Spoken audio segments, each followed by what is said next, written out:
लड़की ने अनजाने में लिफ्ट में गलत हाथ पकड़ लिया, जबकि वह पूरी तरह से अनजान रहा। जब तक उसके बॉयफ्रेंड ने अपना फोन कॉल खत्म नहीं किया और लिफ्ट से बाहर नहीं निकला, तब तक वह अपनी हैरानी से बाहर नहीं आया। उसे एहसास नहीं हुआ कि उसने एक अजनबी का हाथ पकड़ा हुआ था।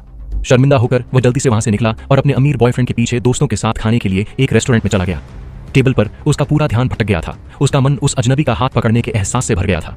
उसकी हथेली में वह गर्माहट और सुरक्षा, एक अजीब एहसास जो उसने अपने बॉयफ्रेंड के साथ कभी महसूस नहीं किया था।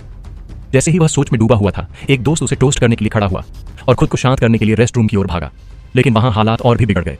वह आदमी चुपचाप उसके पीछे अंदर चला गया। क्या यह तुम्हारे लिए जगह है? यह महिलाओं का रेस्ट रूम है, उसने कहा। तुरंत उसे लगा कि वह कोई बिगड़ा हुआ आदमी है।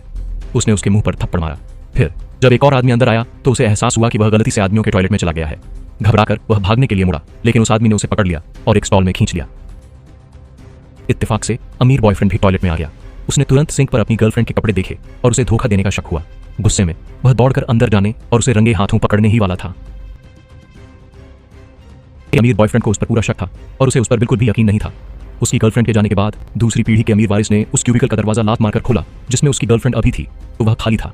तभी बगल वाले दरवाजे से आदमी बाहर आया। पता चला कि यह आदमी जानबूझकर उस औरत के पास जा रहा था, क्योंकि बचपन में उसने अपने पिता को दूसरी पीढ़ी के अमीर वारिस के पिता द्वारा मौत के लिए मजबूर होते देखा था और उसे खुद 100 साल तक अपनी जिंदगी बेचने के लिए मजबूर होना पड़ा था। उसने सालों तक दूसरी पीढ़ी के अमीर वारिस और उसके बेटे से अनगिनत मार खाई थी और एक दुखी जिंदगी जी रहा था। 18 सालों तक उसे बहुत नफरत महसूस हुई। काश वह उस पिता और बेटे को टुकड़े टुकड़े कर देता और झोंक परिवार को गिरा देता और उनसे अपने माता पिता की मौत का बदला लेने के लिए कहता।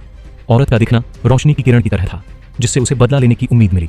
उसे पता चला कि उस औरत और अमीर दूसरी पीढ़ी के वारिस की शादी सिर्फ एक बिजनेस अरेंजमेंट थी, जिसमें कोई असली फीलिंग्स शामिल नहीं थी। इसलिए उसने उसके करीब आने की प्लानिंग ध्यान से शुरू कर दी।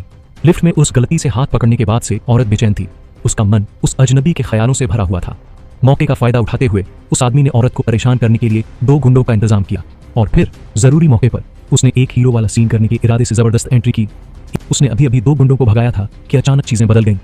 उसके सबसे अच्छे दोस्त ने यह सोचकर कि वह भी एक बुरा आदमी है, एक बोतल उठाई और उसके सिर पर मार दी, जिससे वह बेहोश हो गया। उसने खुद को एक औरत के घर में पाया।